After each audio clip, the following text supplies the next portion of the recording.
Donc, on va démarrer la présentation avec, si vous souhaitez poser une question, j'aimerais qu'on fasse, si c'est possible, à chaque fin de présentation, 5 à 10 minutes de questions. Donc, vous pouvez mettre sur le chat que vous avez une question et je vous donnerai la parole. Voilà, dans l'idéal, on va essayer de faire comme ça. Donc, on va commencer par Patrick. Merci donc d'avoir accepté cette présentation. Je te laisse la parole. Oui, bonjour à tous. Je voudrais remercier la NSFA, Alain Pierre et Muriel pour l'invitation.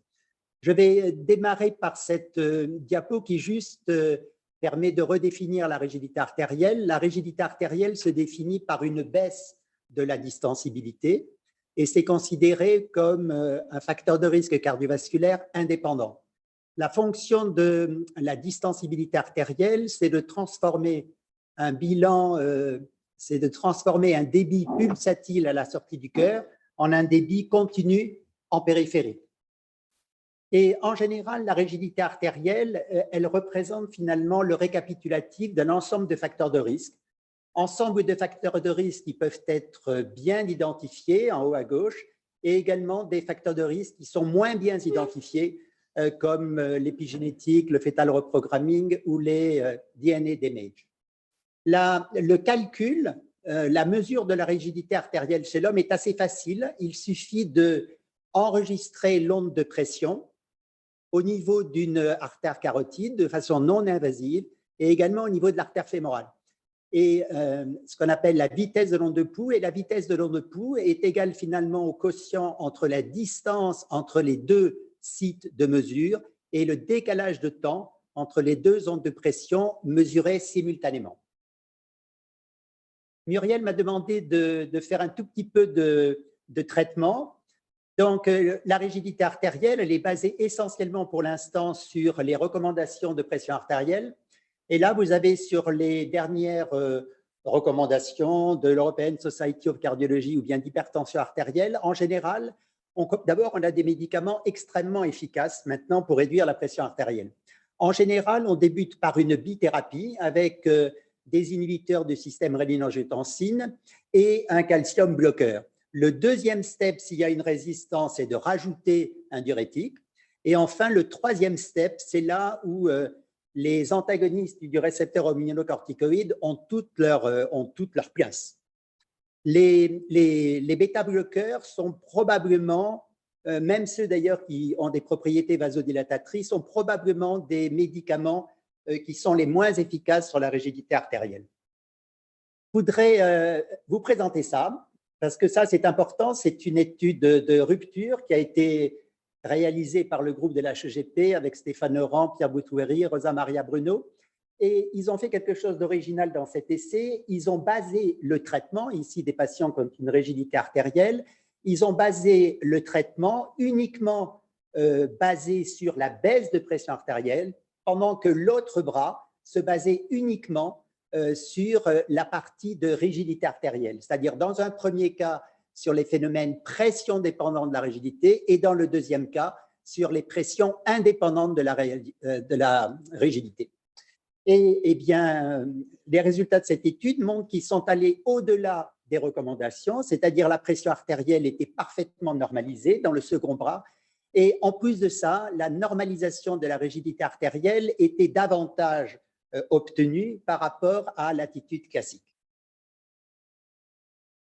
Je vais essayer de passer maintenant au mécanisme, aux déterminants cellulaires et moléculaires. Vous retrouvez en haut soit la vitesse de l'onde de pouls, soit à côté une mesure locale de distensibilité artérielle, hein, et on voit que la distensibilité artérielle diminue avec le niveau de pression artérielle. C'est donc absolument essentiel, quand on mesure une distensibilité, de préciser à quel niveau de pression artérielle elle a été obtenue.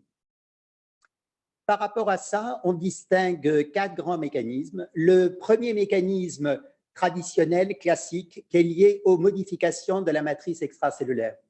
Mais en quelques années, on a changé le paradigme, c'est-à-dire qu'on est passé d'un rôle prédominant des modifications de la matrice à un rôle plus accentué au niveau des cellules musculaires vasculaires et en particulier sur les relations cellules-matrices. Donc, le phénotype des cellules musculaires lisses vasculaires comme déterminant en 2. Enfin, on a l'inflammation et le stress oxydant.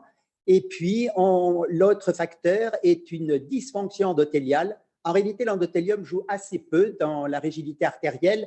Elle ne joue que par son intermédiaire d'augmentation de la perméabilité et ainsi le passage de cellules sanguines et de molécules circulantes à l'intérieur de la paroi. Donc, la première chose, c'est au cours du vieillissement, plusieurs équipes ont démontré le rôle très important de cette mécanotransduction membranaire, en particulier les adhésions focales. Ici, donc, vous avez la maturation totale des adhésions focales. Au départ, en haut à gauche, vous avez l'intégrine qui est dans une conformation stable. L'engagement de la taline va progressivement entraîner une activation de ces adhésions focales qui représentent des structures très rigides et l'aboutissement avec cette cristallisation des intégrines représente ce qu'on appelle le catch bound. Donc, ce sont des structures très rigides et en plus de ça, elles ont un turnover très long,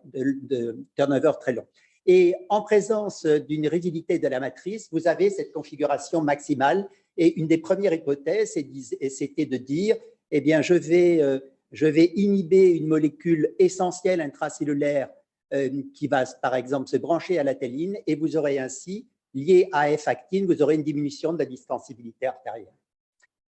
Pour quantifier ces adhésions focales, c'est également assez simple. On se base sur des marquages de vinculines. Et ici, vous avez en rouge donc la cartographie des adhésions focales au niveau de l'artère thoracique à gauche et au niveau de l'artère fémorale à droite. Et on voit tout de suite que la densité, la taille des adhésions focales est beaucoup plus augmentée au niveau de l'artère fémorale, où il y a plus de cellules musculaires lisses vasculaires. Et ceci, ça rend compte un petit peu de gradient de distensibilité que vous avez au niveau de l'arbre artériel. Les artères proches du cœur sont beaucoup plus distensibles que les artères distales. Ah, pardon. Ah. Oui, une autre mesure importante par rapport aux 5 déterminants que je vous ai montrés, c'est la rigidité cellulaire. Ici, c'est à peu près les papiers princeps et vous avez ici des enregistrements de rigidité cellulaire au niveau des cellules musculaires lisses chez le singe âgé et chez le singe jeune. Et on voit très bien chez le singe âgé que la répartition du cytosquelette avec ses adhésions focales sont beaucoup plus augmentées par rapport au singe jeune. Et on voit très bien aussi la répartition corticale. Et on peut, avec cette technique, à la microscopie à force atomique, qui se fait sur cellules vivantes, avec une pointe de côté à la fibronectine, on peut mesurer la topographie cellulaire, on peut mesurer les forces d'adhésion et on peut mesurer l'élastique. Le module élastique est un index de rigidité artérielle. Quand il est élevé, la rigidité est plus forte. Et on voit aussi en bas à droite, eh bien, la répartition en fonction du temps. On voit que les forces d'adhésion sont beaucoup plus importantes chez le singe âgé. La chose qu'on ne sait pas, c'est quelle est la contribution exacte de la rigidité cellulaire à la rigidité de la paroi artérielle. Ici, pour vous dire qu'il a été développé des techniques d'imagerie très sophistiquées qui permettent, avec des mutations au niveau de la focal adhesion kinase et avec GFP, qui permet de mesurer, vous voyez ça au front de la cellule, on a ces denses plaques qui permettent d'augmenter la contractilité, qui permet d'augmenter l'adhésion et qui permet d'augmenter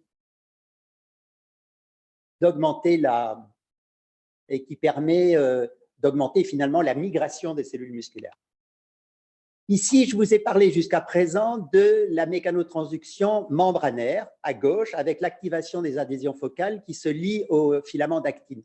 En réalité, maintenant, il faut également s'intéresser à la mécanotransduction nucléaire, car en général, et c'est très important, on rejoint ici les phénomènes épigénétiques parce que les filaments d'actine, les microtubules, les filaments intermédiaires sont liés à la membrane nucléaire et qui par des complexes qui sont par des complexes assez difficiles à définir, on peut via la laminine, via les lamines, via les mérines, on va changer finalement l'organisation de la chromatine, ce qui va permettre soit d'exprimer des gènes, soit de réprimer leur expression.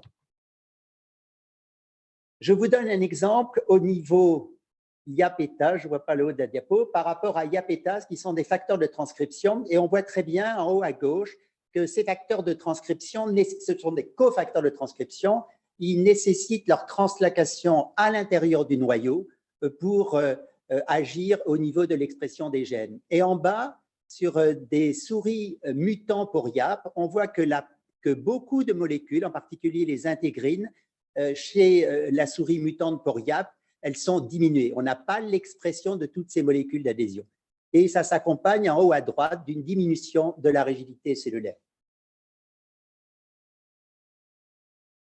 Ici, je voudrais, avec la mécanotransduction nucléaire, aboutir finalement au phénomène épigénétique qui prennent de plus en plus de place dans cette mécanotransduction. Ici, c'est la progeria. La progeria est une maladie qui est due aux mutations de la prélamine A et qui va entraîner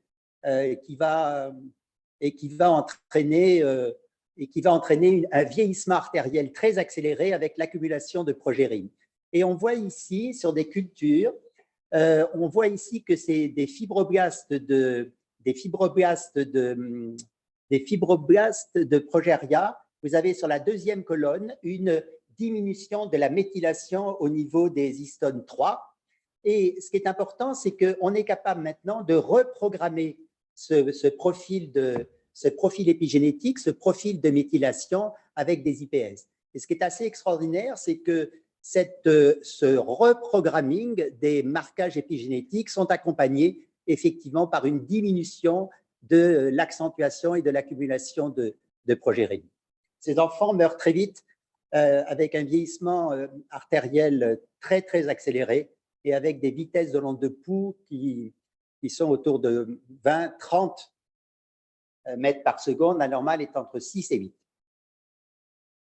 Je voudrais également dire un mot sur finalement la balance entre les phénomènes inflammatoires et les phénomènes anti-inflammatoires, la résolution de l'inflammation. Et j'ai préféré vous montrer cette diapositive tirée d'une revue de Magnus Bach.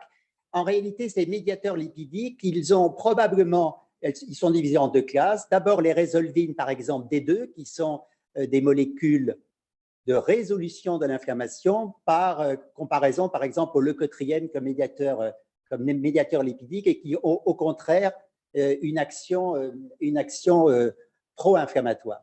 Et en général, on fait le bilan entre le rapport entre résolvine et leucotriène, et quand ce rapport est bas, en général, on a une reprogrammation des macrophages vers un type plutôt inflammatoire M1, en sachant que tous les stades intermédiaires peuvent être obtenus. Et au contraire, quand le rapport est élevé, on a une repolarisation qui est au profit des macrophages M2 anti-inflammatoires. Mais ce qui était intéressant, c'est le récepteur pour la résolvine D2, c'est le GPR18, qui est un G-protéine couple récepteur. Et on voit aussi sur des coupes humaines d'athérosclérose, on voit très bien le marqueur GPR18. Et ce marqueur GPR18 est présent, co-exprimé par rapport à l'alpha-actine. Donc, ils ont les mêmes localisations. Et ce qui était intéressant, c'était de mesurer également un marqueur de phagocytome comme CD68. Et on avait cette coexistence du récepteur au niveau des cellules musculaires avec une fonction phagocytaire augmentée. Je voudrais ici aller un petit peu vers le stress oxydant. Donc, les deux principales sources, c'est la membrane, et puis la deuxième source, c'est les mitochondries, avec NOX4. Et NOX4, on sait que ça augmente les ROS. Et non seulement ça augmente les ROS, mais ça augmente la cartographie, l'expression de ces adhésions focales dans leur forme active. Et chez la souris, ceci s'accompagne d'une augmentation de la pulse wave vélocité, c'est-à-dire de la rigidité artérielle. Ils ont fabriqué des mutants où on a une overexpression de NOX4, soit en doublant, soit en multipliant par 20, et on a trois choses. Au milieu, vous avez une augmentation du module élastique vers des valeurs plus élevées. En haut à droite, vous avez les mutants, l'overexpression de NOX4 qui va diminuer le turnover des adhésions focales, c'est-à-dire qu'elles vont être plus longtemps dans leur forme activée. Et en bas, vous avez les marqueurs des sénescences qui sont très importantes avec l'overexpression. L'autre chose qui dépend étroitement du stress oxydant, c'est la fonction de clairance, qui est une fonction absolument physiologique, et elle est largement sous-estimée dans les maladies artérielles, et en particulier, elle pourrait être potentiellement liée à la rigidité artérielle. De par le gradient de pression, il existe une convection du sang vers l'adventice et un transfert, en particulier de molécules circulantes et en particulier également de cellules circulantes. Et à partir du moment où cette convection entraîne ces molécules et ces cellules au niveau de la média, la cellule musculaire lisse vasculaire est capable d'endocyter, de phagocyter ces molécules ou ces cellules. Il y a une convection dans l'autre sens, au départ de la média, avec une migration des cellules musculaires de la média vers l'intima. Alors bien sûr, en retour, il faut également considérer l'adventice avec les progéniteurs et également les cellules endothéliales en migration à partir de l'adventice et du périvasculaire adipocyte tissue. Alors pour l'instant, cette fonction de clairance, on peut la mettre de façon assez intéressante quand elle s'applique aux globules rouges. Ici, nous avons pris des cultures et des artères humaines d'anévrisme de l'aorte abdominale, qui est une maladie athérosclérose, et une maladie et des anévrismes thoraciques qui ne sont pas du tout la même étiologie, ce n'est pas de l'athérosclérose. Et en mesurant, et on a réalisé une mesure de stress oxydant en bas à gauche, en soumettant ces cellules musculaires lisses vasculaires à des globules rouges soit frais ou des globules rouges sénescents. On fixait les globules rouges sénescents avec le marquage annexine 5 et on voit que la production de ROS sont beaucoup plus importantes à l'état de base, de toute façon, dans les anévrismes de l'aorte abdominale par rapport aux anévrismes de l'aorte thoracique. Et c'est exactement la même chose quand on voit des globules rouges frais. Mais quand on s'intéresse à la phagocytose avec des globules rouges sénescents, là, il y a une augmentation considérable des stress oxydants, mais qui reste toujours beaucoup plus élevée au niveau des anévrismes de l'aorte abdominale. Et on pouvait voir sur le côté droit, au niveau de cellules musculaires d'anévrismes abdominaux, une phagocytose, on voit très bien ça en bas, une phagocytose des globules rouges sénescents. Alors en principe, c'est intéressant sur des globules rouges sénescents, mais en réalité, ces cellules n'ont pas de propriété d'adhésion. En situation normale, vous avez des cellules circulantes et les molécules solubles qui n'adhèrent pas parce que la cellule endothéliale a des molécules, a des récepteurs qui permettent d'empêcher cette adhésion. Mais en réponse à la pression artérielle ou en réponse à la rigidité artérielle, vous avez des cellules qui vont adhérer, en particulier les plaquettes et les leucocytes, car les plaquettes et les leucocytes ont des propriétés d'adhésion que n'ont pas les globules rouges.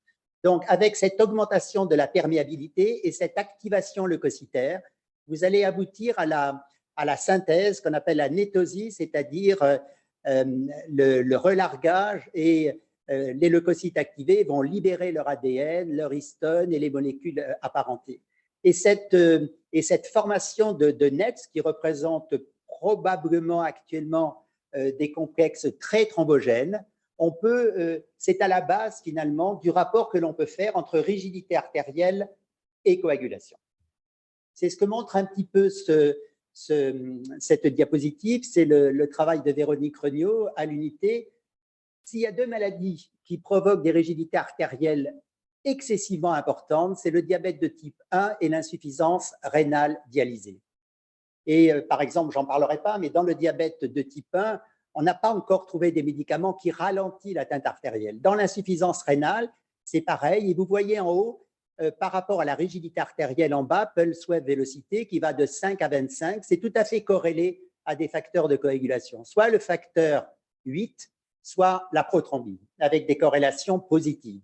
Mais ce qui était également intéressant, c'était de voir que la rigidité artérielle, dans une analyse multicentrique, était en fait un paramètre, un déterminant indépendant de facteurs de coagulation. Et donc, un lien qu'on commence à étudier maintenant entre la rigidité et la coagulation.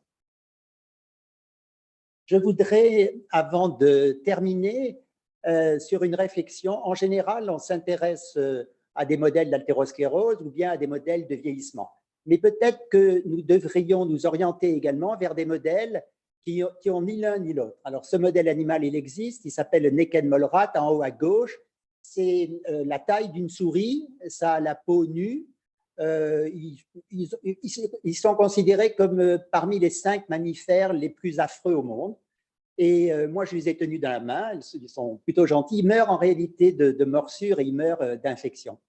Et ce qui est par contre leur caractéristique essentielle, c'est qu'ils vivent entre 30 et 40 ans, alors que la souris a une durée de vie entre 2 et 3 ans. Et en bas à gauche, vous voyez, les gens ont mesuré dans cet animal qui a la taille d'une souris, ils ont mesuré la rigidité artérielle en fonction de l'âge, 18, 24. Vous voyez qu'il y a une très faible augmentation de la rigidité artérielle avec l'âge. Ce n'est pas nous qui avons fait ces manips. Nous, on a pu cultiver des cellules musculaires de ces animaux et on voit très bien au milieu en bas que le niveau de stress oxydant reste relativement bas par rapport à ce qui est observé chez une souris adulte. Et en plus de ça, elle se cultive assez facilement. Et en plus de ça, sur les focales adhésions, on avait l'impression qu'il n'y avait pas d'augmentation des adhésions focales. Et encore plus surprenant, quand on faisait des marquages à la bêta-galactosidase, eh bien, on avait des signes de sénescence très, très modérés. Voilà, je voudrais terminer sur 2 diapositives avec éventuellement des réflexions.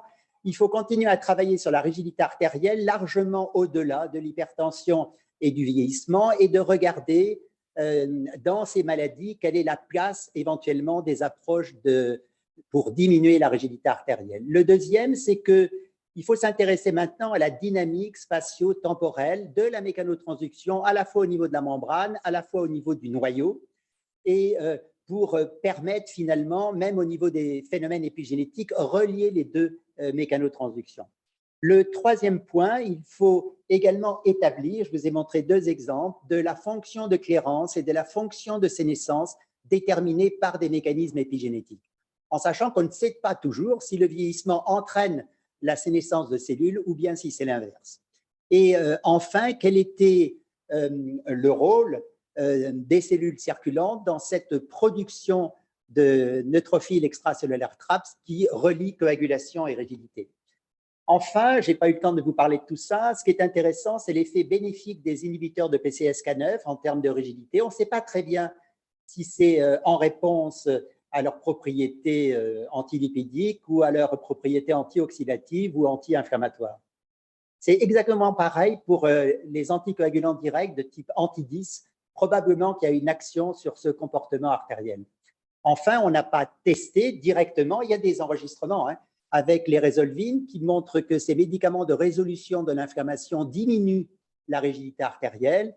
Et enfin, la traîne immunité, c'est-à-dire en réalité l'immunité entraînée, je crois qu'on peut dire, et l'immunité entraînée finalement qui ne sont pas, c'est pas une mémoire exercée par des cellules immunitaires, mais par des cellules musculaires lisses vasculaires.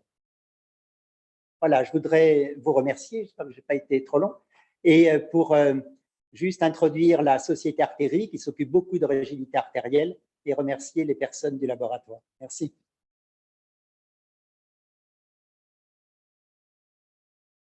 Merci beaucoup, Patrick. Donc, si vous avez des questions, on a le temps pour prendre quelques questions.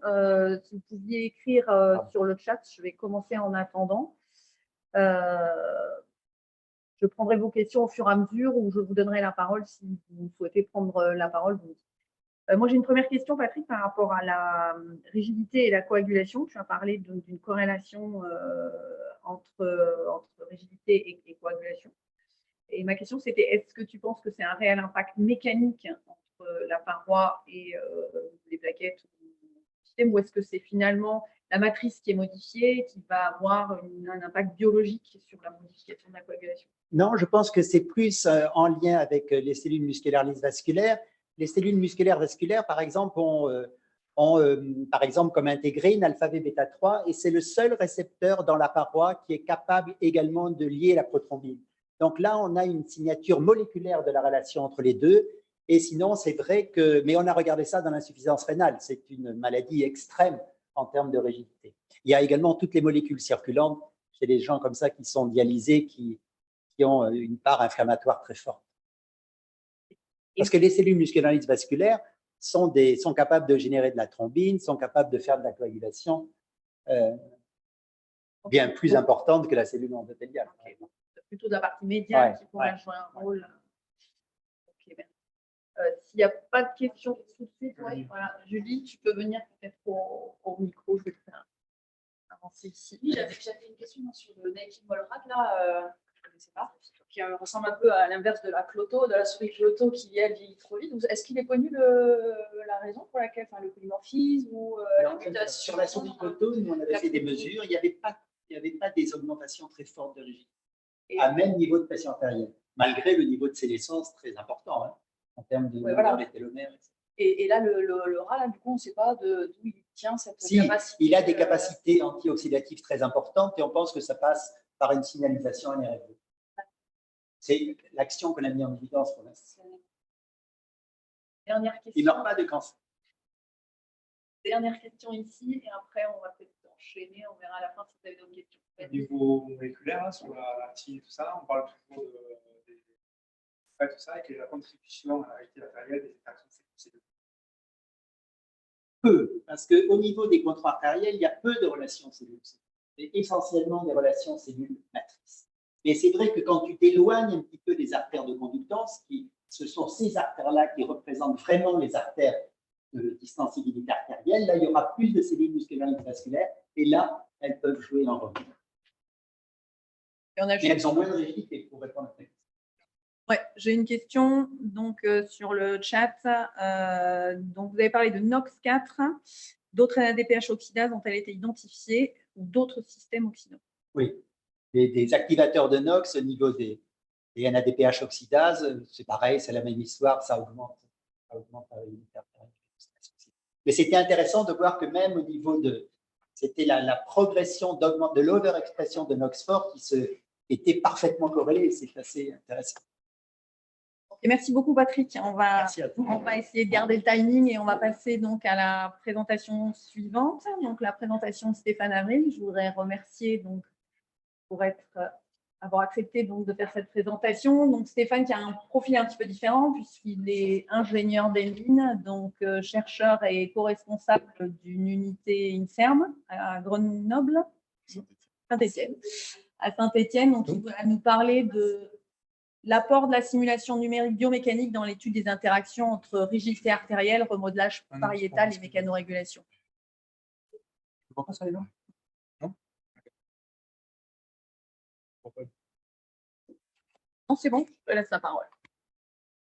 Merci beaucoup, Muriel, pour l'invitation. En fait, c'est un vrai plaisir d'être ici et de parler à cette communauté avec un regard d'ingénieur. Donc, j'ai été épaté par la présentation de Patrick, donc ça fait un peu bizarre de présenter ce que je vais présenter après, qui va être peut-être un peu plus superficiel, mais au moins avec un autre regard. Donc, j'espère que ça suscitera des questions. Alors, la première chose que je voudrais dire, c'est que me concernant, je m'intéresse surtout dans mes recherches aux anévrismes et aux dissections aortiques. Donc, que ce soit, comme on le voit ici, sur la partie thoracique, en fait, ces anévrismes thoraciques, mais également sur la partie abdominale, pour d'autres raisons qu'on va voir plus tard. Et donc, je suis biomécanicien et j'essaie donc d'apporter un regard biomécanicien pour mieux diagnostiquer et mieux traiter par voie chirurgicale ce type d'anévrisme. Or, comment? Alors, en travaillant avec des chirurgiens et notamment, alors j'en profite parce qu'on est super bien accueillis à Toulouse aujourd'hui. Donc, Toulouse, c'est la ville de l'aéronautique.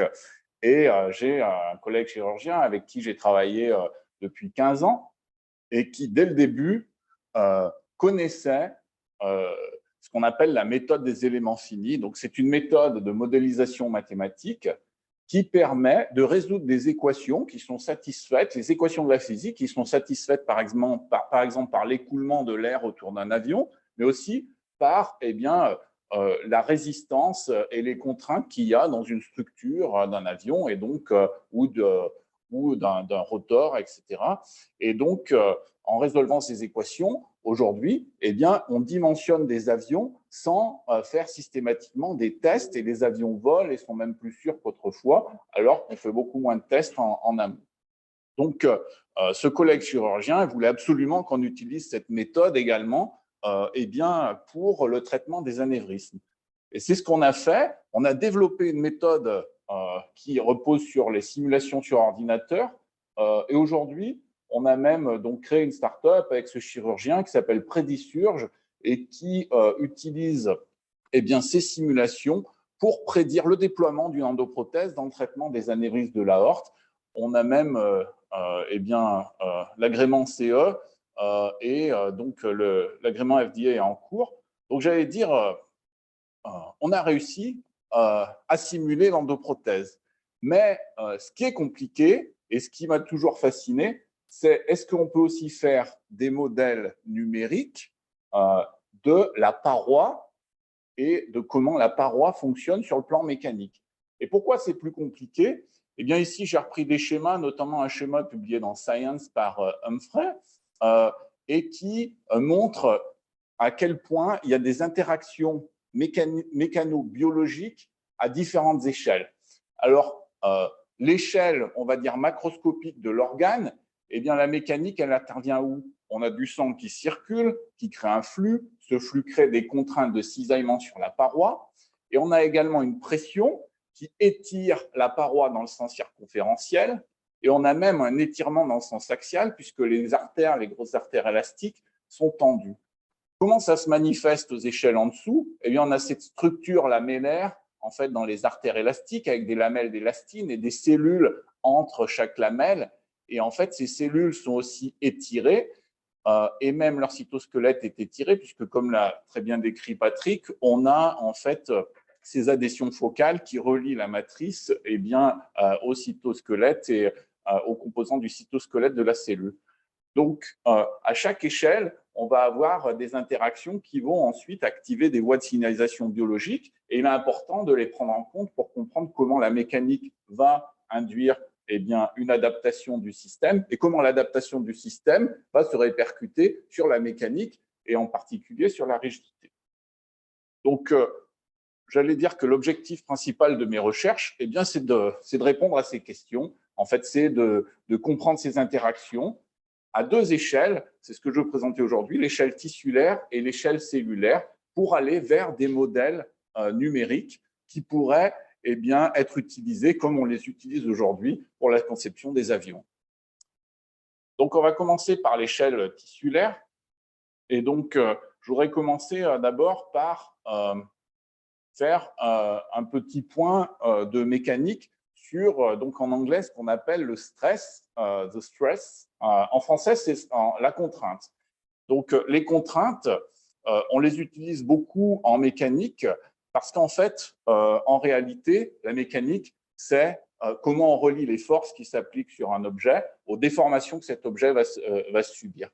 Mais une force, on imagine bien qu'elle ne va pas déformer le même objet si cet objet il est très épais ou s'il est très fin.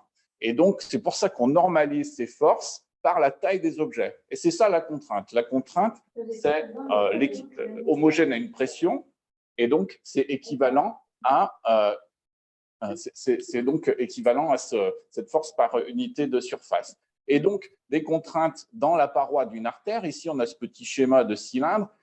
On a à la fois des contraintes dans la direction longitudinale, dans la direction transverse, circonférentielle, et puis ces fameuses contraintes de cisaillement. Ce qui va nous intéresser aujourd'hui, c'est ces contraintes de cisaillement, comment elles sont reliées à l'écoulement du sang, et également ces contraintes circonférentielles, comment elles sont reliées à la pression, et comment les deux vont jouer sur la mécanobiologie. On va prendre un petit moment pour fermer les micros, si ça ne vous dérange pas.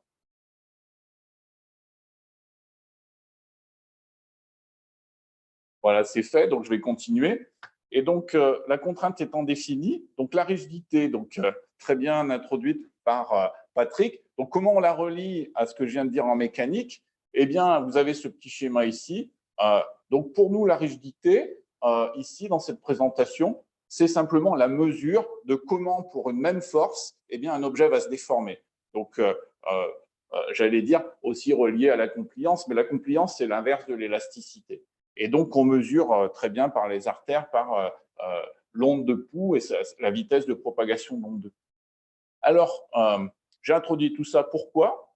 Eh bien, parce que un des premiers travaux que nous avons fait sur l'anévrisme et que je voudrais vous expliquer ici, c'est pour le même patient, on l'a fait sur plusieurs patients, ici je montre un exemple pour un patient donné, on a réussi à collecter des données à la fois d'IRM dynamiques qui nous permettent de remonter aux contraintes de cisaillement local sur la paroi de l'anévrisme, qui sont représentées ici, en fait, et également, on avait accès à la dynamique de mouvement de la paroi qui, confrontée à la force qu'on applique sur la paroi, qui est la pression, eh bien, localement, si ce mouvement est fort, eh bien, on a une faible stiffness, et si il est élevé, on a une haute rigidité. Et donc, comme ça, on a pu eh bien, reconstituer en chaque point de la paroi la rigidité et comparer cette rigidité aux contraintes de cisaillement local. Et qu'est-ce qu'on a vu? On a vu une corrélation. On a vu que les zones où la rigidité était la plus augmentée, eh bien, c'était des zones où, en fait, on avait un jet de sang qui induisait une plus forte contrainte de cisaillement local. Alors, on a pu corréler ça à des études de la littérature et également, notamment aussi à des mesures histologiques, puisque en fait, on a aussi obtenu après, pour ces patients-là, eh bien, des prélèvements tissulaires, parce que ces anévrismes ont été réséqués pour les remplacer par une prothèse. Et on a vu que les régions où on avait un taux de cisaillement élevé eh bien, correspondaient à des régions où on avait des expressions plus élevées de MMP2, par exemple, et avec une dégradation des fibres élastiques plus importante que dans les régions où on avait une contrainte de cisaillement qui était plus faible. Donc, suite à ça, on a proposé un modèle mathématique pour la mécanique. Donc, quand je dis stress ici, eh bien, c'est la contrainte qu'il va y avoir dans le tissu. Et quand j'écris strain, eh bien, c'est de combien il s'allonge par rapport à son longueur initiale. Donc, c'est en fait sa déformation. Eh bien, lorsqu'on prend un prélèvement de tissu et que, par exemple, ce qu'on récupère d'anévrisme suite à une chirurgie et qu'on représente stress en fonction de strain, on a un comportement comme ceci. Et ce point-là, il correspond à l'état de fonctionnement de l'artère moyen, c'est-à-dire à pression moyennée sur un cycle cardiaque, in vivo. Que se passe-t-il à cause eh bien, de cette dégradation des fibres élastiques qu'on a vu étant corrélée localement eh bien, à des contraintes de cisaillement plus élevées? Eh bien, on va avoir un affaiblissement du tissu qui se manifeste par un décalage de la courbe et un point de fonctionnement plus éloigné. Donc, on va avoir une dilatation et des contraintes plus élevées, puisqu'en fait, dilatation va augmenter l'effet de la pression. Et ce qui se passe en général, c'est qu'en réponse à ce décalage, eh bien, il va y avoir un remodelage de la paroi avec un nouveau comportement et notamment eh bien, en fait, une augmentation des fibres de collagène dans le tissu. Alors, ce modèle-là, donc qui résulte de nos expériences, on a pu l'implanter dans un logiciel qui est le même que celui qu'on utilise pour simuler les avions. Et on a pu eh bien, faire grossir des anévrismes dans ce logiciel simplement en mettant en place ce principe donc, de dégradation des fibres élastiques à l'endroit où on a un jet et une contrainte de cisaillement plus élevée, et en réponse, eh bien, une dégradation des fibres élastiques et une production de collagène qui en fait, eh bien, induit un début de fibrose à cet endroit. Donc, ça, c'est la première application. Donc, on utilise ces modèles maintenant de manière à essayer de les calibrer sur des données patients spécifiques. Donc, c'est un travail sur lequel on travaille aujourd'hui. Mais ça nous a amené à essayer de mieux comprendre, mais est-ce qu'on peut aussi aller à l'échelle en dessous, à l'échelle cellulaire? Alors, à l'échelle cellulaire, eh bien, j'ai remis un schéma, mais Patrick a très bien présenté les choses. Donc, on a ces adhésions focales qui permettent eh bien, de transmettre les forces qu'on a au niveau eh bien, des fibres de stress du cytosquelette aux tensions qu'il va y avoir dans la matrice extracellulaire. Et si on a eh bien, des dysfonctionnements au niveau du cytosquelette, eh bien, on va avoir, par exemple, des changements au niveau même de la signalisation, de la mécanobiologie jusqu'au noyau. Donc, ça, c'est des choses qui ont été expliquées par Patrick, notamment quand il a parlé de la progéria. Mais nous, ce qu'on aimerait faire, c'est faire des mesures. Alors, on utilise pour cela une méthode aussi dont Patrick a parlé, qui s'appelle la microscopie des forces de traction, et donc qui consiste eh bien, à avoir des cellules qui sont cultivées sur ou dans un gel de collagène ou un gel qui a des propriétés mécaniques similaires à ce que les cellules vont pouvoir ressentir lorsqu'elles sont dans un tissu. Et dans ce gel, on met également des marqueurs, donc en général des fibres des billes fluorescentes qui vont eh bien, se déplacer et qu'on va pouvoir suivre au microscope lorsqu'on vient eh trypsiner la cellule, et donc elle va relâcher ses forces de traction d'un coup. Donc on le voit ici sur cette image, vous voyez la cellule qui est ici, et au moment où on trypsine, eh bien, on voit principalement la cellule se relâcher, mais ce qui va nous intéresser, c'est plutôt le mouvement des billes ici, parce que ce mouvement, on va pouvoir le corréler aux forces que la cellule elle appliquait avant qu'on applique la trypsine. Alors, on le fait également en live. Par exemple, ici, vous voyez les mouvements aussi qu'applique une cellule sans trypsiner, simplement parce qu'on a une dynamique du cytosquelette qui est sans arrêt en train de chercher un équilibre avec la matrice et qui induit donc des mouvements de ces billes. Et donc, la méthode nécessite aussi qu'on ait recours à un modèle mécanique. Et ce modèle mécanique, eh bien, il va consister à considérer les propriétés mécaniques du gel et à transformer ces mouvements de billes en forces locales qui sont nos mesures eh bien de combien la cellule applique sur le gel. Alors, on a fait ça sur beaucoup de cellules. Donc, Claudie Petit, qui a fait sa thèse, a fait ça sur des cellules donc, qui provenaient d'une biobanque et pour laquelle on avait des sujets de même âge, certains qui avaient donc des aortes saines et d'autres avaient des aortes avec des anévrismes. Et donc, on a obtenu eh bien, des forces très variables, en fait, des forces donc, qui sont très petites, un nanonewton.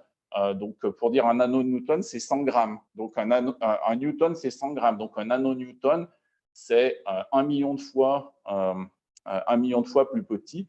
Et on voit qu'en fait, eh bien, les cellules anévrismales appliquent des forces plus élevées en moyenne.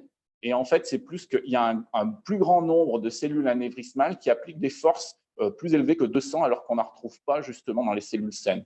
Donc ça, c'est une chose qui était très nouvelle pour nous et en fait qu'on a pu corréler avec l'expression d'un phénotype myofibroblastique chez ces cellules et qui nous a permis donc eh bien, de comprendre en fait qu'il y avait des modifications au niveau des phénotypes qui se répercutaient également sur les forces qu'appliquent ces cellules.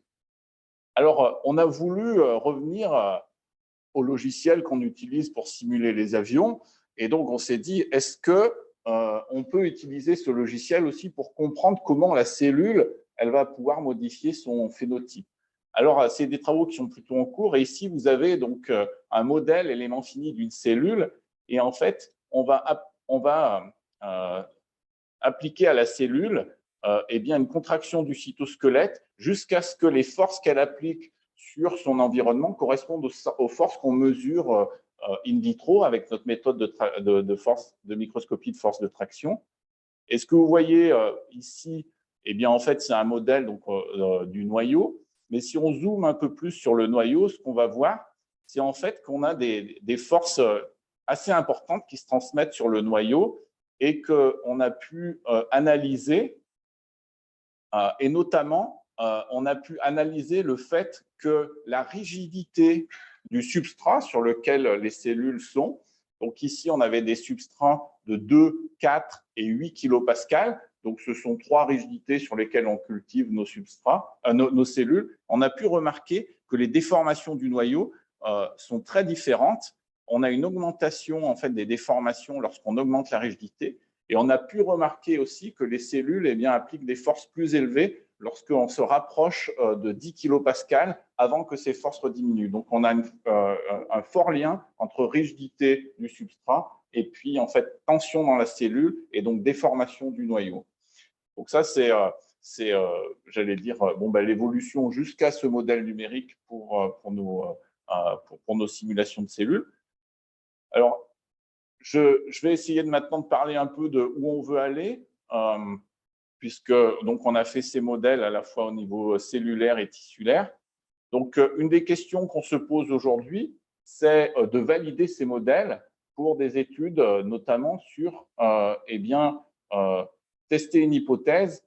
Est-ce que les modulations des phénotypes des cellules, eh bien sûr, elles modifient le comportement mécanique de ces cellules, mais est-ce que réciproquement, la stimulation mécanique est finalement, elle va induire cette modulation du phénotype? Est-ce que la modulation du phénotype, c'est une réponse à la stimulation mécanique? Donc, notamment, on s'intéresse à ça puisque, eh bien, depuis le développement de la single cell transcriptomics, eh bien, on a identifié dans les parois aortiques un nombre de phénotypes et des modulations de phénotypes qui sont très importantes. Et donc, on a identifié des gènes qu'on aimerait relier aux stimulations mécaniques. Donc, notamment 3 types de gènes, des gènes qui sont plutôt en lien avec eh bien, un phénotype de type cellule souche mésenchymateuse, d'autres types de gènes qui sont plus du côté cellule contractile, et troisièmement, plutôt côté phénotype fibroblast. Donc, pour ça, on a développé eh bien, un protocole qui nous permet eh bien, de cultiver des cellules qui vont être stimulées ou non stimulées grâce à un système Flexel en fait, qui applique des stretches aux cellules qui sont cultivées dans ce système. Et donc, une fois que les cellules ont été soumises à ces régimes de stretch pendant 24, 48, 72 ou 100 heures, eh bien, on réalise donc une extraction des ARN et ensuite eh bien, une analyse des gènes qui ont été exprimés. Et eh bien, parmi les premiers résultats aujourd'hui, on a pu observer l'expression notamment de collagène, donc COL1A1 et MMP2, qui étaient réduites sur les cellules stimulées et donc qui correspondent aussi eh bien, en fait à ce qui se passe dans ce que je vous ai montré au départ, lorsque en fait, on a ces anévrismes en fait, qui localement eh bien, vont avoir une augmentation de la rigidité à l'endroit où en fait, on a le remodelage qui a été simulé dans nos modèles. Donc, c'est des travaux qui sont en cours, qu'on va continuer, de telle manière à relier nos modèles à l'échelle tissulaire, à l'échelle cellulaire, eh bien, à des réponses qui descendent jusqu'à l'échelle nucléaire, et notamment avec la transcriptomique qu'on est en train de mettre en place dans nos manips mécanobiologiques. Avec ça, je vois que le temps a passé, donc je vais plutôt garder le temps qui reste pour les questions et aussi pour la dernière présentation. Donc, j'en profite pour remercier tous les gens en fait, de mon équipe et aussi les collaborateurs. Et puis, je vous remercie pour votre attention. Et si vous avez des questions, ben, on a le temps pour un petit échange, je pense.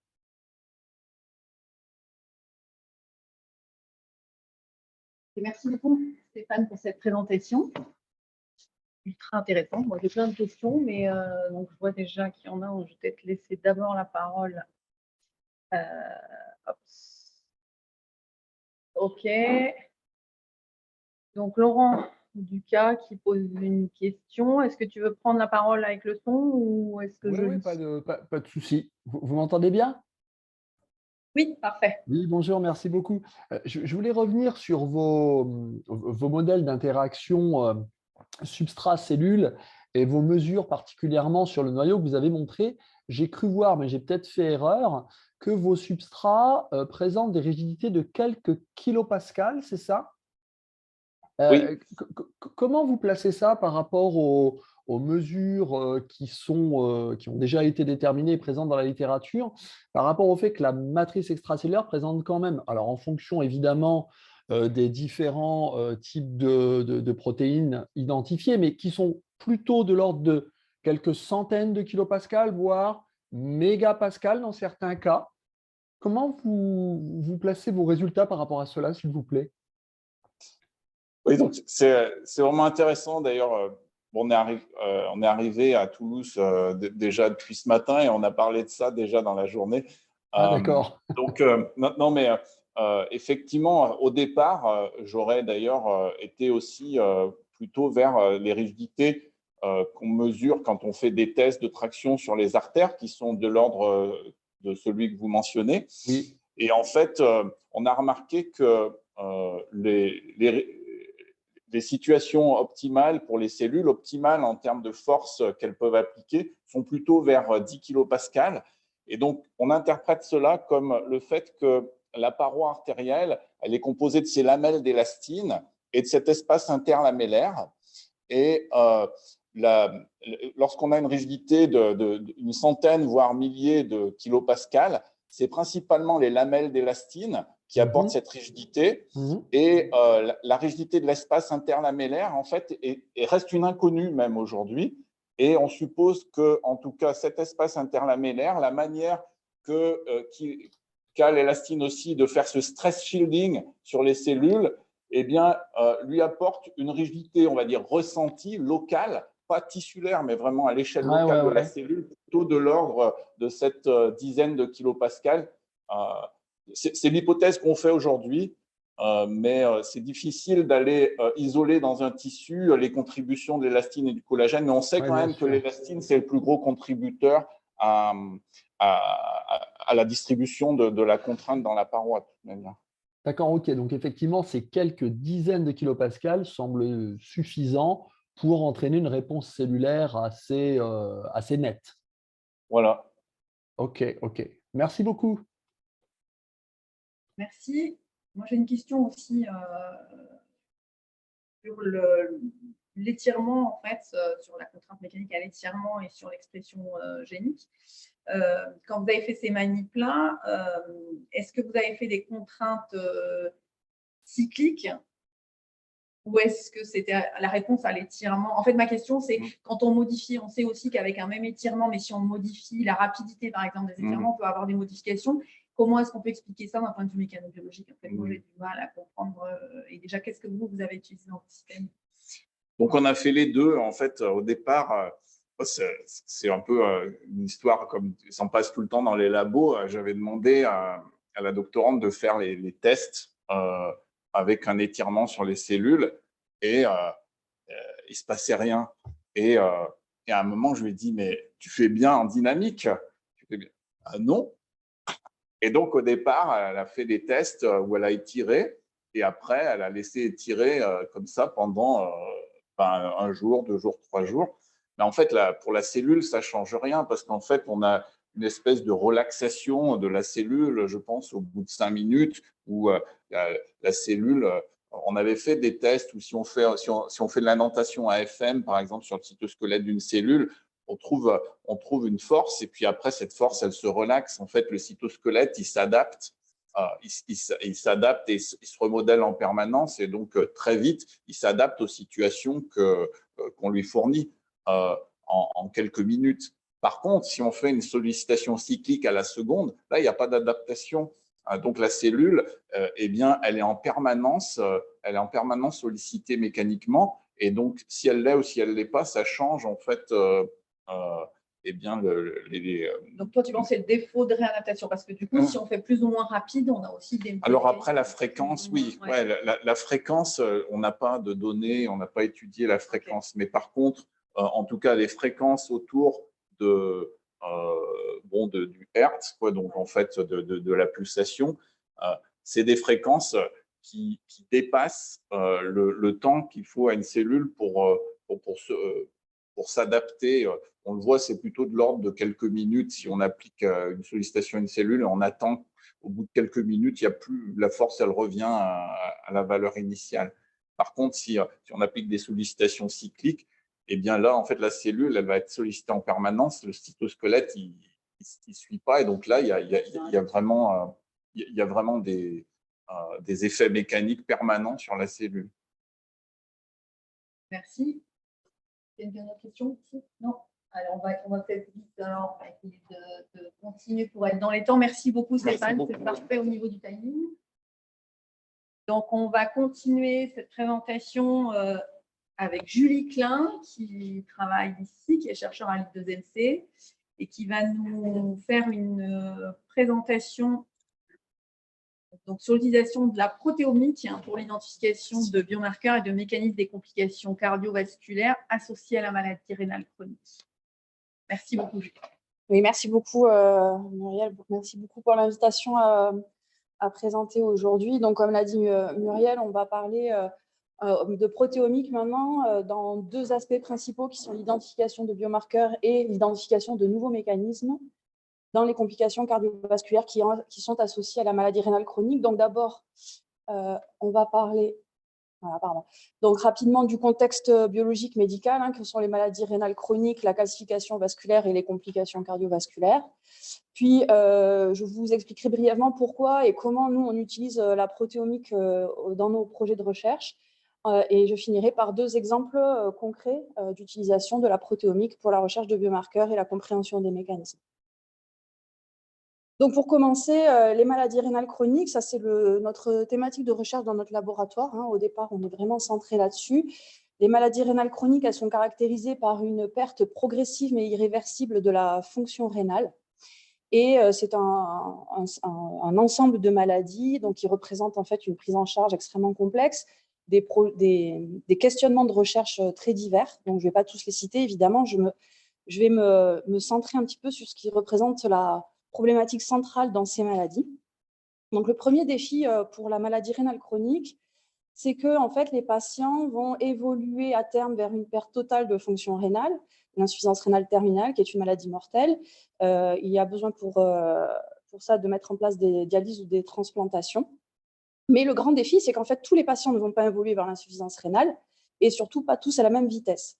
Donc, déjà, le premier défi, c'est qu'on a besoin de biomarqueurs pour prédire quels sont les patients qui vont progresser et quand, afin d'améliorer l'anticipation de la dialyse et de la transplantation et donc d'améliorer la prise en charge. Le défi suivant, c'est que les patients qui ont une maladie rénale ou une insuffisance rénale, donc il va y avoir un défaut de filtration, une accumulation de toxines dans l'organisme qui vont induire une inflammation systémique.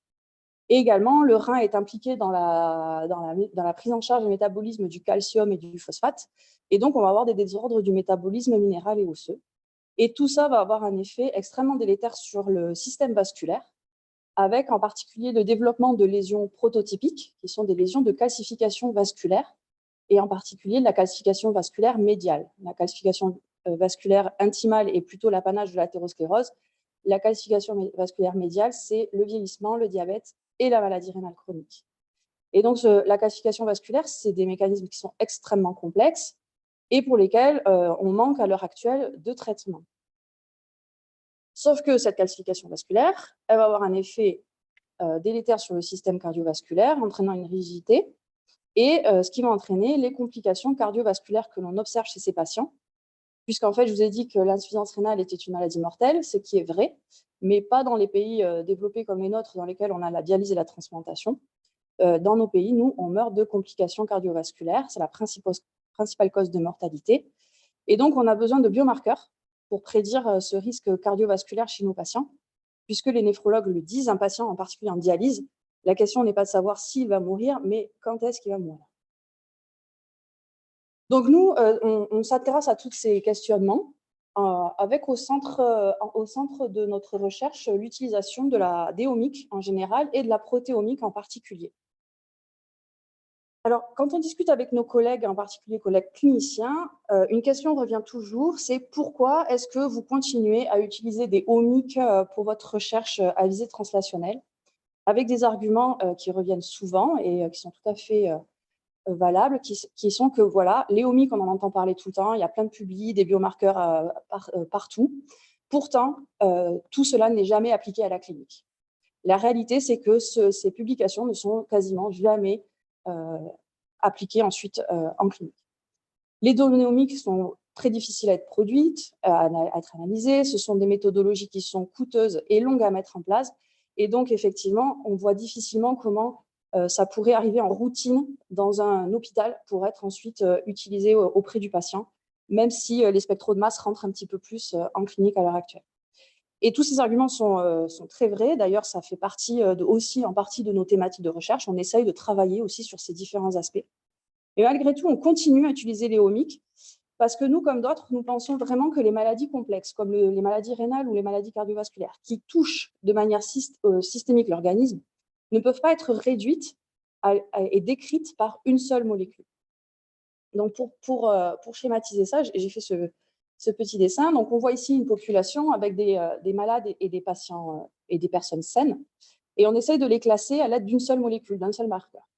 Et on voit qu'en fait, on arrive un petit peu à séparer nos deux populations, mais la séparation est assez peu performante. Si maintenant, je rajoute un deuxième marqueur, une deuxième dimension à ma séparation, alors là, on va commencer à voir de manière un peu plus distincte nos deux populations qui se dessinent. Si je rajoute une troisième dimension, soit un troisième marqueur, alors là, on va clairement voir nos deux populations se séparer. Et ça, on peut le faire en rajoutant autant de dimensions que l'on veut, en particulier parce que grâce à la omic, on est capable d'étudier toutes les molécules en une seule fois. Donc, on est capable de rajouter autant de dimensions à ce que l'on veut. Et on peut, en augmentant cette précision, aller vers ce concept qui est lui aussi très à la mode, de médecine personnalisée. Donc, quand on parle de omic et quand on parle d'utilisation de omic en recherche, on a plusieurs niveaux que l'on peut considérer, la génomique, la transcriptomique, la protéomique et la métabolomique. Et quand on les utilise, il faut se poser la question de comment est-ce qu'après nos biomarqueurs vont être utilisés. Et en particulier, il y a deux points clés à toujours prendre en compte. C'est la proximité au phénotype et la stabilité du biomarqueur. La proximité au phénotype, c'est par rapport à la question biologique. Le plus proche du phénotype on est, en théorie, le mieux on va être du point de vue biologique. La stabilité, c'est plutôt du point de vue méthodologique. On veut des biomarqueurs qui soient stables pour qu'on ait peu d'impact, finalement, du processus expérimental, de l'état est-ce que la personne a mangé ou pas, est-ce qu'il fait jour, est-ce qu'il fait nuit, etc. Donc, par exemple, on prend les deux extrêmes, la génomique. Donc, tout ce qui est mutation, polymorphisme, c'est extrêmement stable. On parle d'ADN. À n'importe quel moment de la vie du patient, on va retrouver le même polymorphisme. Par contre, on est loin du phénotype, puisqu'on va parler plutôt de susceptibilité à la maladie plutôt que de vraiment causalité de la maladie. À l'inverse, la métabolomique, on est au plus près de ce qu'on peut être du phénotype, puisqu'on est vraiment là sur la résultante de l'activité cellulaire et de l'activité enzymatique. Par contre, on est très peu stable, puisque là, on est vraiment sur du flux continu. Et donc, en fait, en tout moment, le métabolome va être impacté. Donc, nous, on se place un petit peu entre ces deux étapes. On se place au niveau, c'est un peu notre niveau préféré, c'est la protéomique. Et on fait à la fois de la protéomique, mais également de la peptidomique. C'est-à-dire qu'en fait, la protéomique, c'est comme on l'entend classiquement, l'étude des protéines. Le peptidome, c'est en fait l'étude des peptides qui sont générés de manière endogène par l'organisme. On appelle ça également le protéome de bas poids moléculaire. Et en fait, nous, mais d'autres également, on a plutôt tendance à utiliser la peptidomique pour la recherche de biomarqueurs et la protéomique pour la recherche de nouveaux mécanismes. Alors, la peptidomique pour l'identification de biomarqueurs, ce n'est pas nous qui l'avons inventé. La première équipe à l'avoir mis en évidence, c'est l'équipe de Boud et al. En 2010, où ils ont établi la preuve de concept de l'étude du peptidome dans l'urine, puisque c'était dans le contexte de la maladie rénale chez l'adulte.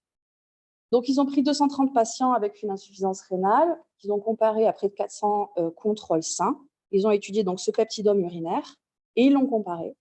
Et ils ont trouvé comme ça 273 peptides qui étaient significativement différents dans l'urine des patients atteints d'une maladie rénale par rapport aux patients de contrôle. Ils ont combiné ces peptides dans un modèle mathématique, le CKD 273, dont ils se sont servis ensuite pour essayer de discriminer dans une nouvelle population les patients qui étaient malades par rapport aux patients qui ne l'étaient pas. Et pour établir la performance de leur test, ils ont calculé l'aire sur la courbe de Roch. Donc, pour rappel, en fait, une aire sous la courbe de Roch de 1, c'est un test qui est parfait. Il a raison dans 100% des cas. Une aire sous la courbe de Roch de 0,5, c'est un test qui est extrêmement mauvais. En fait, dans 50% des cas, il se trompe. Donc, c'est exactement comme lancer une pièce. Et là, en fait, avec leur CKD 273, ils avaient une AUC de 0,96, donc un test qui était excellent. Donc ça a été ensuite validé dans une étude, dans d'autres études, dont cette étude en 2015. La signature peptidique a été supportée par la FDA, donc ça assoit un petit peu l'utilité de la peptidomique en tant que pour la recherche de biomarqueurs. En parallèle de ça, la peptidomique a été montrée dans d'autres contextes cliniques. Nous, on l'a montré dans les maladies du développement du fœtus et de l'enfant, mais il y a d'autres équipes qui l'ont montré aussi dans les maladies cardiovasculaires, les cancers et la transplantation, donc dans un tas différent, tout un tas de pathologies. Par rapport à cette signature de 273 peptides, comme je vous l'ai dit, donc elle était designée pour la détection de la maladie, ce qui a assez peu d'intérêt, hein, c'était vraiment pour de la preuve de concept, parce qu'on sait très bien détecter par ailleurs une maladie rénale chronique, on n'a pas besoin de ça. Par contre, elle n'avait pas été développée pour prédire l'évolution vers l'insuffisance rénale. Et donc, c'est la première étape de la question à laquelle on a voulu répondre, c'était essayer de développer de nouveaux biomarqueurs de prédiction de la progression. Donc, pour ça, on a étudié le peptidome chez 1000 patients atteints de maladie rénale chronique, grâce à une collaboration avec la cohorte CKD1. Et on a trouvé 90 peptides urinaires qui permettaient de prédire les patients qui allaient évoluer vers l'insuffisance rénale, donc qui allaient entrer en dialyse ou qui allaient être transplantés, par rapport aux patients qui n'allaient pas progresser au bout de 3 ans. Donc là, voilà la performance de nos peptides biomarqueurs. Donc c'est le C-index de Harrel, c'est un peu comme l'AUC, hein, plus on est proche de 1, mieux c'est. Donc on voit que nos peptides sont très très performants pour prédire la progression. Par contre, pour avoir un bon biomarqueur et que du coup, ça soit utilisable en clinique, un point clé, c'est qu'il faut que ce soit meilleur que ce qui est déjà fait. Sinon, ça n'a absolument aucun intérêt de développer des marqueurs et des marqueurs alors qu'il y a déjà des outils qui sont disponibles. Donc, ce qu'on a fait, c'est qu'on a comparé en fait la performance de nos marqueurs à ce qui était fait classiquement en clinique, c'est-à-dire l'utilisation des facteurs de risque traditionnels, qui sont l'âge, le sexe, le débit de filtration glomérulaire et l'albuminurie. Et en fait, ce qu'on voit ici, c'est que nos facteurs de risque traditionnels sont tout aussi bons que notre peptidome urinaire pour prédire la progression. Donc, pour l'instant, aucun intérêt du peptidome. Donc, pour essayer de ne pas rester sur une note aussi négative, on s'est dit, bon, si séparément, on n'arrive pas à faire mieux, est-ce que si on les combine les deux, on pourrait améliorer la prédiction? Donc, c'est ce qu'on a fait. On a combiné nos peptides aux facteurs de risque traditionnels. Et là, encore, exactement la même performance. Donc, dans ce contexte-là, on avait un peptidome urinaire avec une valeur prédictive excellente, mais aucune valeur ajoutée par rapport aux facteurs de risque. Donc, on s'est dit, OK, donc sur la progression, on n'y arrivera pas. Est-ce que finalement, sur les complications cardiovasculaires, qui sont l'autre vrai problème de prise en charge de ces patients, on arrive à faire quelque chose? Donc, tout d'abord, on s'est placé sur la survenue d'événements athérosclérotiques, donc toujours dans cette cohorte. Et là, on avait 185 peptides biomarqueurs pour différencier les patients qui avaient un événement athérosclérotique au cours du suivi par rapport à ceux qui n'en avaient pas. Et là, à nouveau, déception. En fait, nos peptides biomarqueurs n'avaient quasiment aucune valeur prédictive. On avait un C-index à 0,59, donc une prédiction qui était très mauvaise. Les facteurs de risque, âge, sexe, diabète, débit de filtration glomérulaire, albuminurie et C-réactive protéines, était un peu meilleur. Ce n'était pas non plus fantastique, on peut le dire, mais c'était un peu meilleur. Le peptidome, aucun intérêt. Et donc ensuite, on a essayé de voir sur une autre grande complication du patient avec une insuffisance rénale chronique, qui est l'insuffisance cardiaque. Et là, on avait donc 180 peptides biomarqueurs qui permettaient de séparer les patients qui avaient développé qui avaient été hospitalisés pour une insuffisance rénale, une insuffisance cardiaque, par rapport à ceux qui n'avaient pas été hospitalisés pour insuffisance cardiaque au cours du suivi. Et là, par contre, on a été assez positivement surpris puisque nos peptides biomarqueurs arrivaient à prédire l'insuffisance cardiaque avec une très bonne performance, 0,76, qui était meilleure que la performance des facteurs de risque, cette fois-ci l'âge, le sexe, le BMI, le diabète, l'anémie, le débit de filtration glomérulaire, l'albuminurie et la CRP.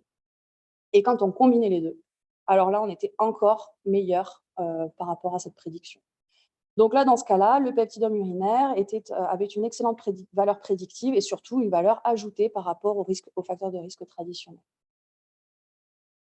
Donc, dans ces études, on a pu mettre en évidence que le peptidome urinaire peut être utile pour trouver des biomarqueurs applicables en clinique. Par contre, ça dépend évidemment de la question et du contexte biologique.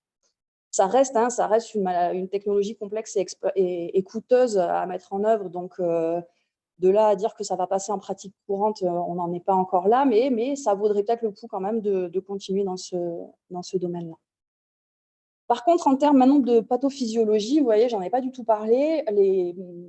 Les peptides sont assez peu informatifs en fait par rapport aux protéines. Alors, on arrive à extraire un peu d'informations, mais c'est pas extrêmement informatif. Et de plus, là, jusqu'à présent, toutes ces études, on les a faites sur l'urine. On est un petit peu loin du système cardiovasculaire quand on travaille sur l'urine. Donc, en fait, on a aussi tout un panel d'études où on s'intéresse cette fois-ci à la protéomique, et cette fois-ci plus sur l'urine, mais sur le sérum, où également on a fait des études directement sur des vaisseaux de patients. Et donc, on a développé un certain nombre d'études translationnelles où on combinait à la fois de la recherche en protéomique sur les échantillons humains, des approches in vitro et des approches in vivo pour trouver des nouveaux acteurs et cibles thérapeutiques de la calcification vasculaire associée à la maladie rénale chronique. Donc, je ne vais pas toutes les présenter, je vous en présente une qui est un petit peu la plus complète, on va dire. Donc, on était parti au départ de 3 cohortes, une cohorte espagnole, une cohorte française et une cohorte suédoise, de patients atteints de différents stades de maladie rénale, dont des patients dialysés, pour lesquels on avait une information détaillée au moment de l'inclusion. On avait également un échantillon de sérum ou de plasma. Et sur 2 des 3 cohortes, on avait un suivi à 2 et 4 ans, pour lesquels on avait enregistré les événements cardiovasculaires et la mortalité. Donc, on a fait une analyse protéomique sur le sérum d'un certain nombre de ces patients. Et on a pu, comme ça, détecter, quantifier 443 protéines, dont 134 étaient significativement différentes entre les patients qui avaient ou pas des complications cardiovasculaires au cours du suivi. 63 étaient augmentées, 71 avaient une abondance moins importante. Et parmi toutes ces protéines que je vous ai remis ici, on a été particulièrement intéressés par ces 2 sous-unités, là, S1A8 et S1A9, qui sont en fait 2 sous-unités de la même protéine, qui est la calprotectine, qui était parmi les protéines les plus fortement modifiées et les plus fortement associées aux complications cardiovasculaires. Alors, la calprotectine, qu'est-ce que c'est? C'est une alarmine qui fait 24 kilodalton, qui est libérée par les neutrophiles et les monocytes, mais également par d'autres types cellulaires en conditions inflammatoires. Lorsqu'elle est libérée dans le milieu extracellulaire, elle interagit avec 2 récepteurs, TLR4 et RAGE, et promeut ainsi l'inflammation. C'est un marqueur de maladie dans un certain nombre de maladies inflammatoires et auto-immunes, comme l'arthrite rhumatoïde, le lupus ou plus récemment le Covid-19. Et ce qui est intéressant avec cette protéine, c'est qu'il existe un inhibiteur, le paquinimod, qui est une quinoline carboxamide qui empêche la liaison, qui se lie à la calprotectine et empêche sa liaison à ces récepteurs. Et surtout, c'est un médicament qui a déjà été testé en essais cliniques de phase 1 et de phase 2. Cependant, que ce soit la calprotectine ou le paquinimod, personne n'avait évalué leur potentiel dans la calcification vasculaire. Donc, suite à nos premiers résultats en protéomique, on a validé nos résultats par ELISA dans nos 3 cohortes. Et donc, on a vu que en fait, les patients qui avaient plus de calcification avaient plus de calprotectine. Les patients qui avaient plus d'événements cardiovasculaires au cours du suivi avaient plus de calprotectine. Et cette association au mauvais pronostic, on va dire, était maintenue lorsqu'on ajustait pour l'âge, le sexe et le diabète. Et donc, on a pu mettre comme ça en évidence que la calcification et les maladies cardiovasculaires chez les patients patients avec une insuffisance rénale étaient associées à une augmentation des taux de calprotectine. Donc ensuite, on est passé in vitro, donc on a pris des cellules musculaires lisses qu'on a mis en culture, on les a traitées avec du milieu de calcification. On voit ici en rouge que les cellules vont se mettre à calcifier. Et on a rajouté de la calprotectine, et on voit que là, on a une augmentation significative de la calcification. Et quand on rajoute en plus le paquinimod, ici, eh bien, on inhibe finalement la calcification induite par la calprotectine. Donc, on a pu montrer comme ça in vitro que la calprotectine avait un rôle direct dans la calcification vasculaire et que cet effet était inhibé par le paquinimod. On a complété ces résultats par des approches in vivo dans un modèle de néphrectomie 5/6e, qui est donc une induction de la maladie rénale, au cours de laquelle les souris vont calcifier, on voit ici au niveau de l'artère. Et quand on rajoute du paquinimod, eh bien, on inhibe la calcification dans nos souris. Donc, in vivo, le traitement par le paquinimod inhibe la calcification vasculaire. Donc, on voit ici, en fait, bon, je n'ai pas mis évidemment tous les résultats, mais comment une étude en fait, qui est partie de protéomique a permis ensuite, en complétant par des approches fonctionnelles, de trouver un nouveau mécanisme de calcification et éventuellement même une nouvelle cible thérapeutique. Donc, pour finir, le protéome et le peptidome sont des outils quand même extrêmement efficaces pour identifier des biomarqueurs et des nouveaux mécanismes dans le contexte de la maladie rénale et de ses complications cardiovasculaires. Ça reste un challenge technologique, c'est vrai, ce qui ralentit un petit peu quand même l'implémentation clinique de ces biomarqueurs en particulier. Donc, il y a encore du chemin à faire dans ce domaine-là, même si on progresse à petits pas. Et également, jusqu'à présent, nous, tous nos biomarqueurs, on les a cherchés dans l'urine. Comme je vous ai dit, l'urine est un petit peu loin du système cardiovasculaire. Donc maintenant, en fait, on est en train de mettre en place tout un pipeline d'analyse directement du peptidome plasmatique pour trouver des biomarqueurs des complications cardiovasculaires chez nos patients. Voilà, je vous remercie de votre attention. Merci à tous les collaborateurs, hein, évidemment, qui ont participé à toutes ces études. Et voilà, si vous avez des questions. Merci Julie pour cette présentation. C'est également parfaitement dans les temps. Donc, en attendant, si vous avez des questions sur le chat, hein, vous pouvez écrire les questions. Moi, en attendant, j'ai déjà deux petites questions.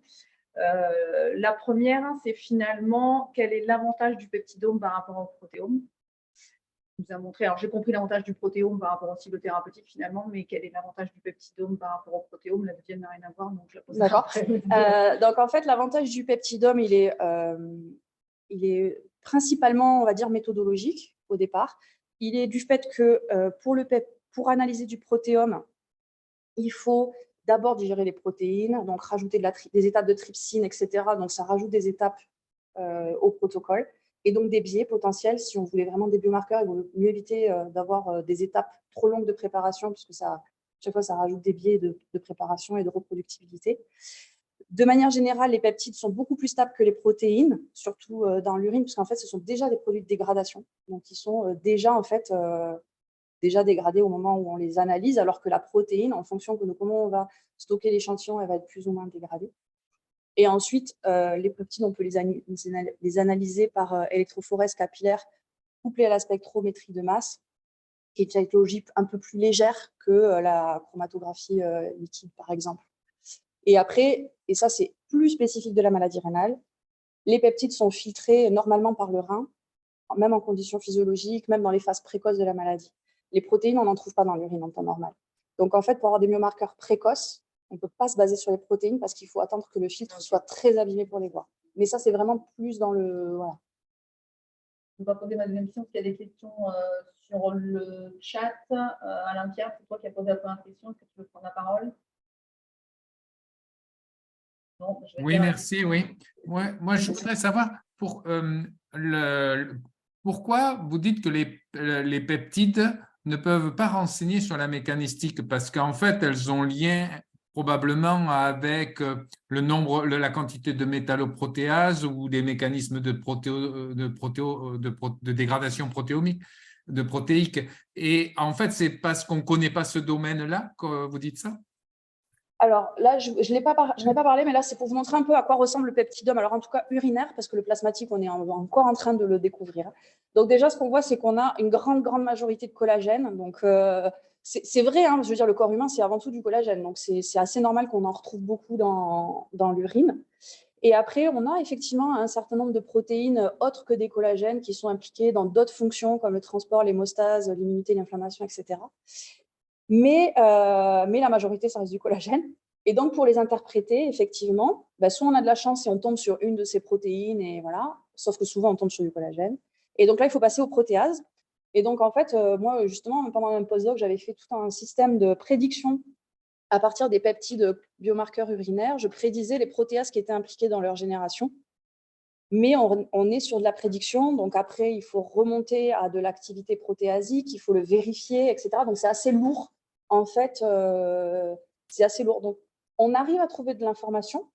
On a déjà fait, nous, plusieurs fois. Mais c'est beaucoup plus lourd à remonter à cette information, en fait. Par rapport aux protéines, où la protéine, c'est direct, quoi. Je veux dire, c'est plus facile, quoi. Merci. Laurent, il y a une partie de la réponse. Oui, ben voilà, c'est ça. Oui, oui. Merci beaucoup pour la présentation. Du coup, Alain a anticipé ma question. Et effectivement, ça revient un petit peu à ce que vous répondiez. C'est que nous, clairement, par exemple, dans le labo, mais on n'est pas tout seul, hein, on a montré que divers fragments issus de la dégradation de la matrice extracellulaire étaient très bioactifs et driver clairement les diverses pathologies dont vous parlez. Et effectivement, le challenge après, c'est au-delà d'avoir démontré leur fonctionnalité, c'est d'avoir la capacité d'aller les doser. Et comme le disait Alain, on a quand même certains fragments pour lesquels on sait que si on est capable de les doser, ils ont une valeur prédictive importante.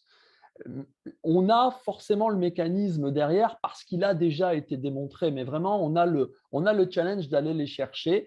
Alors, vous parlez du collagène, c'est tout à fait vrai. Alors, nous, par exemple, on s'intéresse aux fragments d'élastine. Les fragments d'élastine, ils sont super durs à aller chercher. Les séquences sont très, très répétitives. Il y a quelques personnes qui essayent de se casser un peu les dents dessus en peptidomique, justement, pour aller les chercher. Et c'est pour ça que je me permettais de vous poser la question sur le fait que peut-être aviez-vous trouvé quelques fragments de la matrice dans votre peptidome. Alors, de l'élastine, je ne pense pas. Parce que les concentrations… alors, il y a des limites dans les systèmes de dosage. C'est pour ça que je me permettais d'en parler. C'est que, bon, on doit rester très prudent par rapport à ça, mais il y a quand même certains papiers qui démontrent que, alors par exemple, au cours de l'IRC, hein, on va monter jusqu'à environ 80-100 microgrammes par millilitre au niveau du plasma. Et donc, du coup, voilà, je me posais la question par rapport à ça, parce que c'est quand même très, très concentré. Oui, c'est ça. C'est qu'en fait, alors déjà, nous, pour l'instant, on est encore au niveau urinaire, donc voilà, mais bon, bientôt le plasma, on croise les doigts. C'est vrai que nous, la technologie CEMS là qu'on utilise, électrophorèse capillaire, donc il y a plein d'avantages. Le gros défaut, c'est sa sensibilité, hein, ça c'est clair. C'est pas hyper sensible comme technologie. Et par contre, nous, en fait, on avait un peu tenté l'approche inverse, c'est-à-dire qu'on avait cherché des biomarqueurs en CEMS et du coup, on avait été extraire ces peptides en essayant de voir leur potentiel en tant que matrikine. Donc, c'est certains fragments de collagène qu'on avait. Donc, on était parti des biomarqueurs, on avait essayé de tester. Bon, en fait, ça n'a pas super bien marché. C'était un peu compliqué de savoir lesquels il a fallu tester, etc. etc. On n'a jamais eu un truc extraordinaire, quoi. Mais on avait un peu eu l'approche inverse, quoi. D'accord. Bon, en tout cas, si vous avez besoin de discuter par rapport à ça, on a comment dire, en magasin pas mal de séquences qui pourraient peut-être être sympas d'aller rechercher parce que nous, on a identifié celles qui étaient bioactives de celles qui n'étaient pas bioactives pour différents types de types de dégradation. Donc, on a un petit catalogue par rapport à ça. Du coup, nous, il faut peut-être que je ferai des recherches ciblées en séquençage à partir d'élastine. Ouais, ok. Merci beaucoup. Merci. Merci. Une dernière question sur le chat de Inmetaudi. Est-ce que vous voulez prendre la parole? Bon, je le lis. Ok, donc je vais lire la question. Du coup, la question était dans votre modèle murin de calcification, est-ce que vous avez pu vérifier la présence de calcification ou pas de la valve aortique? Si oui, l'inhibition de la calprotectine a-t-elle pu la prévenir?